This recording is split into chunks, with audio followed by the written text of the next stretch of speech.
Dear friends, morning routine সবসময় গুরুত্বপূর্ণ। Recent একটা বইয়ে পড়লাম, যদি আমাদের ব্রেনটাকে ঠিকঠাক করে কার্যকারী করতে হয় তাহলে আমরা মুভার্স ফলো করতে পারি। এবার এই যে যে কথাগুলো বলা হবে সেইগুলো কিন্তু বিভিন্ন বইয়ে বিভিন্ন রকম লেখা আছে, এই লেখাগুলোই ঘুরে ফিরে আসে। তো সেইগুলো আপনি একবার ট্রাই করতেই পারেন। 5 মিনিট করে করলেও কিন্তু বডি, মাইন্ড এবং স্পিরিট তিনটের উপকার হবে।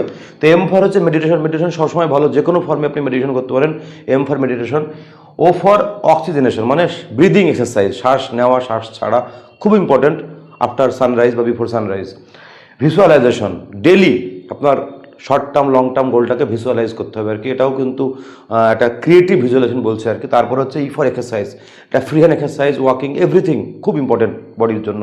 আর রিডিং পজিটিভ, যে সেলফ হেল্প বইগুলো যেগুলো হয়, সেটা অ্যাফার্মেশনস করা হতে পারে। পজিটিভ কোনো বই 5 মিনিট 10 মিনিট পড়লেও কিন্তু ব্রেনের খুব উপকারী হয়। আর লাস্ট হচ্ছে স্ক্রাইবিং, এটা কিন্তু ডাইরেক্ট ব্রেনের সঙ্গে যুক্ত। দেখবেন বলা হতো যে লেখার প্রচণ্ড গুরুত্ব আছে। স্ক্রাইবিং বা রাইটিং, সেটা হচ্ছে আপনার থটসগুলো, আপনার গোলগুলো বা নোটস আপনি লিখতে পারেন আর কি। তো এইটা যদি ফলো করতে পারেন মুভার্স আর কি, তাহলে কিন্তু আপনার বডি মাইন্ড স্পিরিট এই তিনটেরই কিন্তু একসঙ্গে যে একটা বলছে কম্বিনেশন, সবগুলো কিন্তু ডেভেলপমেন্ট হবে আর কি। দেখবেন সবগুলো কভার করা আছে আর কি। অসংখ্য ধন্যবাদ।